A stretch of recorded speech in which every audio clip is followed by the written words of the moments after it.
आ रहा हूँगा मैं most probably. बहुत से मैसेजेस मेरे टेलीग्राम ग्रुप में और आई मीन पर्सनल भी ढेर सारे मैसेजेस कि how you study, how your day goes on. सबके साथ वैसे ही होता है, it's same for everybody. But थोड़ा सा जो सोशल मीडिया पे होता है पीपल थिंक कि वो ज़्यादा अच्छा कर रहा है, बट ऐसा कुछ नहीं है। मेरा भी दिन आपकी तरह ही जा रहा है, एवरीथिंग इज़ गोइंग गुड।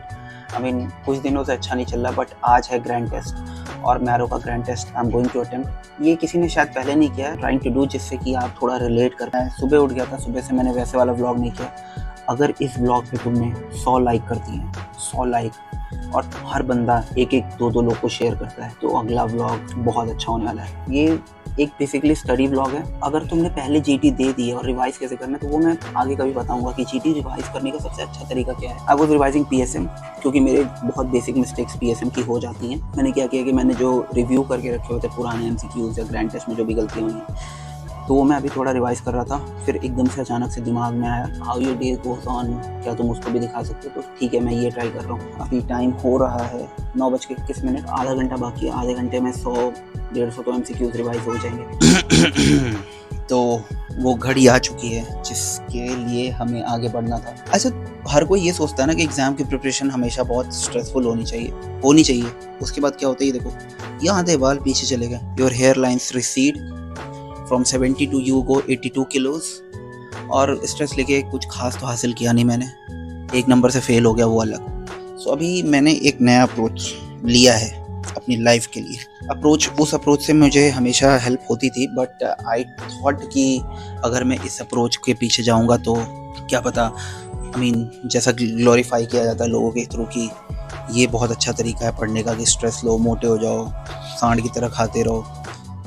अच्छा नहीं हो, it never helps you in a long term and also in the preparation phase। तो छोड़ो, सारी बातें बाद में करेंगे।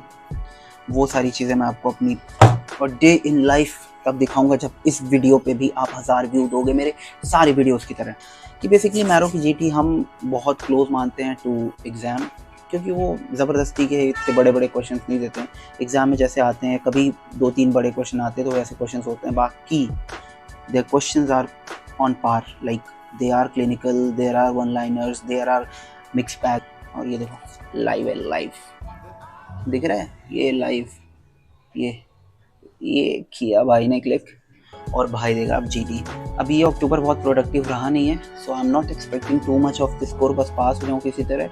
और इस वाली प्रिपरेशन फेज़ में जितनी चीटीज़ दी हैं उसमें सिर्फ एक में फेल हुआ हूँ, जिसमें 136 आया है, वरना बाकी में तो अच्छे ही नंबर आए हैं। 173, 168, 175, 174, 221, 136, और जो लास्ट दी थी उसमें 172।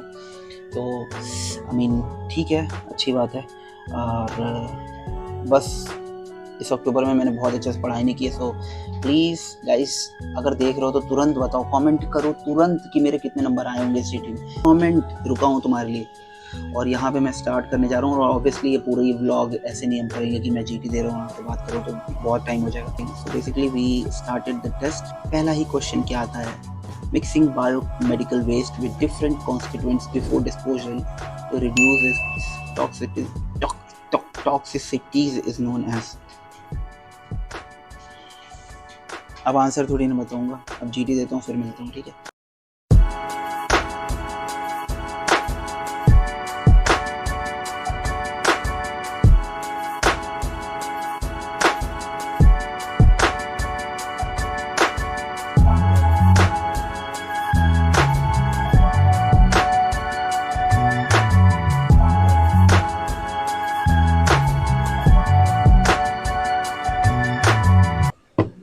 ऑलराइट, सो पार्ट 1 चल रहा है जीटी का, और पार्ट 1 में 50 क्वेश्चन हो गए हैं।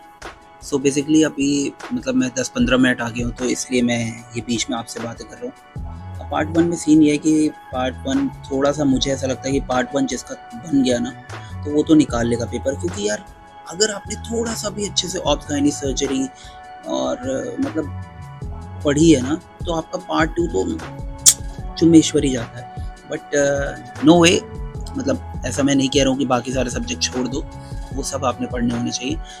पार्ट 1 ने मुझे हिलाया था। अगर पार्ट 1 मेरा अच्छा हुआ होता ना, तो literally I would have reached about 180, आराम से, क्योंकि पार्ट 1 में मुझे बहुत हो रहा था, मेरे को फैक्ट्स नहीं याद होता यार। सो अब जो है सीधे पार्ट 1 ख़त्म करके मिलेंगे, और ज़्यादा टाइम लैप्स तो रखूँगा नहीं, आपने एक टाइम लैप्स देख लिया, अब सीधे पार्ट 1 ख़त्म करके मिलते हैं और मैं आपसे बातें करता हूँ कि पार्ट 1 कैसा हुआ। पार्ट 1 ख़त्म हो चुका है, और पार्ट 1 को ख़त्म करते करते मेरे पास 54 मिनट्स एक्स्ट्रा थे। I mean I could have given more time, but यार पता नहीं, मेरे को क्वेश्चन जल्दी या तो आते हैं या तो नहीं आते, मैं आगे बढ़ जाता हूँ। और मुझे लगता है एफएमजी की जीटी में एटलीस्ट यही अप्रोच रखना चाहिए।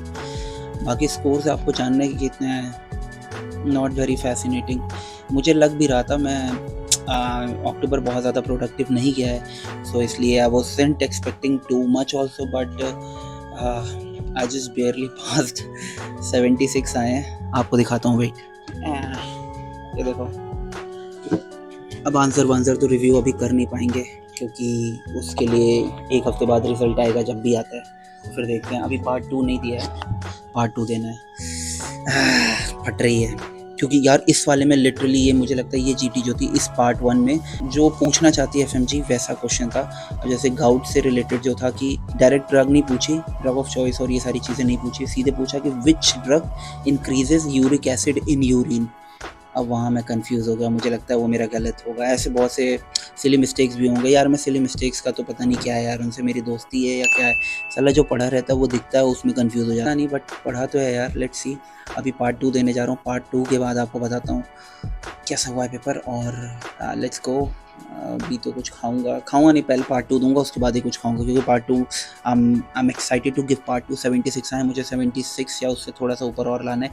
और देखो यार, मेरे कहने का मतलब ये है ना कि तुम ये मत सोचो कि इतने स्कोर आएंगे जीटी में तो ही मैं पास होऊंगा, एफएमजी में इतने आएगा। यार बहुत से ऐसे लोग होते हैं जिनके बहुत अच्छे स्कोर आते हैं, वो नहीं पास हो पाते। It's all about the exam day temperament. तो जीटी जब हम दे रहे हैं ना, तो हम ये नहीं देखते हैं कि हमारे कितने नंबर आ रहे हैं। जीटी जब हम देखते हैं तो हमें देखना होता है कि हमारा टेम्परामेंट क्या है। क्वेश्चन देख के हमारे पीछे से धुआं तो नहीं निकल रहा है, क्वेश्चन देख के ऐसा तो नहीं लग रहा है अरे क्या हो गया ये वो, ऐसा वैसी चीज़ें नहीं होनी चाहिए। सो जीटी मतलब जीटी को कुछ और समझ के दो, तुम जीटी को जीटी समझ के नहीं दो, जीटी को ट्रस्ट बस इतना समझो कि तुम उतनी देर बैठ पाते हो, तुम्हारा फोकस उतनी देर रह पाता है, तुम्हारा टेम्परामेंट उछलता नहीं है उतनी देर, तुम पैनिक नहीं होते हो। ये सारी चीज़ें अगर नहीं होती हैं, मस्त एकदम चिल होकर गाना गाते हुए दिमाग में तुम जीटी दो, अगर उसके बाद भी तुम अच्छे नंबर ठीक ठाक ला रहे हो, पासिंग से ऊपर ला रहे हो, और तुम्हारा पूरा टेम्परामेंट सेट है और तुम कंटिन्यू मेहनत कर लेते हो, तो मोस्ट प्रॉब्लम मुझे लगता है कि पास हो जाता है बंदा यार। क्योंकि एग्ज़ाम वाले डे ये नहीं आना चाहिए कि यार ये पढ़ा था ये नहीं आया, वो पढ़ा था वो नहीं आया। एग्ज़ाम वाले दिन तुमको बस इतना लगना चाहिए कि this is another GT which I am going to give. और मैं यही सोच के मैंने दिया था, बट पता नहीं क्यों फेल हो गया।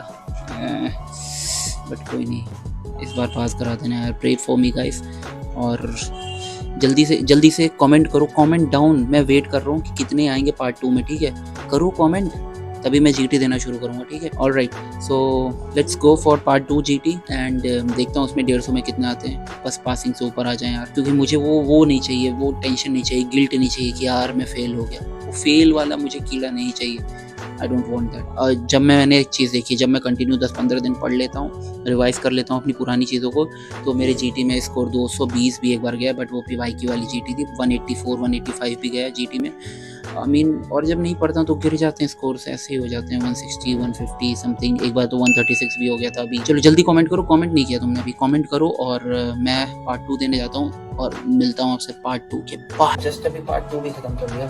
क्वेश्चन नंबर 80 के बाद से तो इतनी नींद आ रही थी, मैं क्या करूँ, बहुत बेकार नंबर आए। पहले वाले में 76 आए, इसमें 74 हैं, बट कोई नहीं, क्या फर्क पड़ता है यार। ये होना ही था, क्योंकि मैंने अक्टूबर बहुत वेस्ट किया। अक्टूबर मतलब 9 से तो मैंने एकदम पढ़ाई नहीं की थी।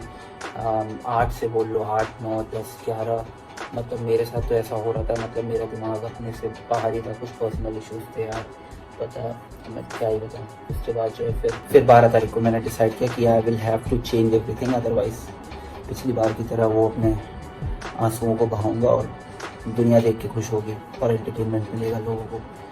सो प्लीज़, बस 150 नंबर आए इस वाले में यार, ऐसा आना नहीं चाहिए था। आई वॉज एक्सपेक्टिंग 172 लास्ट में, तो इस बार 170 या 165 के ऊपर होता। बट पेपर 2 भी बहुत, मुझे लगता है बहुत गलतियाँ की। अभी तो 6 तारीख को आंसर आएगा, फिर देखते हैं क्या होता है। बाकी व्यूज़ के लिए तो हर कोई कुछ करता है, मुझे भी इस पर व्यूज़ आएंगे, लेकिन मैं सच्चाई बता रहा हूँ। मैं चाहता हूँ कि ये चीज़ मतलब किसी से आप मत पूछो कि कैसे पढ़ना है, क्या करना है, क्या नहीं करना। अब मेरे अच्छे नंबर आते थे जीटी में, आप 1 महीने मैंने पढ़ाई लॉस की, 20-22 दिन लॉस किए, आज देखो नंबर गिर गए, 20 नंबर कम हो गए। आई वॉज एक्सपेक्टिंग 170 एटलीस्ट, 165 के ऊपर, बट नहीं आया तो क्या कर सकते हैं, और कोई नहीं। और बाकी क्या फ़र्क पड़ता है यार, paper is all about temperament. मैंने प्रैक्टिस छोड़ी तो आज पेपर 2 में थोड़ा सा मुझे क्वेश्चन नंबर 80 के बाद से नींद आने लगी थी, जो कि कोई बात नहीं। सारे दुख को, सारे गुस्से को, सारी टेंशन जो मुझे आई है इस कम नंबर से, इन सबको मैं निकालूंगा। अभी चलते हैं, वर्कआउट करूँगा, मैं बनाऊँगा। अगर इस वीडियो पे तुमने 100 लाइक दे दी तो पक्का अ डे इन लाइफ बना के डाल दूँगा, पूरी रियल। तुम्हें पता ही है सारी चीज़ सच्चाई दिखाता हूँ मैं। कोई नहीं, चिल करो। और मैं आई होप, आई प्रे आप सब लोग के इससे अच्छे नंबर आ रहे हो। You guys push your self, आगे बढ़ो और स्ट्रेस ना लो यार। और यार ये चीज़ है, अपने मेंटल हेल्थ पे ध्यान दो यार। ये ज़्यादा ना चीज़ों को वो ओवर एक्सैचुरेट हम कर देते हैं, अरे नहीं निकला, ये नहीं निकला।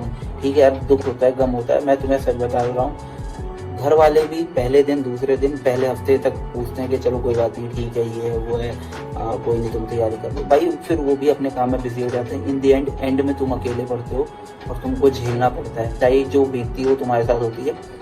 किसी का भी रिजल्ट आएगा, किसी का भी इंटर्नशिप आएगा, किसी का भी कुछ भी आएगा, तो वो सब सारी चीज़ें, मेंटल प्रेशर तुम्हारे ऊपर आता है। तो इसलिए अपने मेंटल प्रेशर को ध्यान दो। और कोई नहीं यार, जब निकलना होगा निकल जाएगा।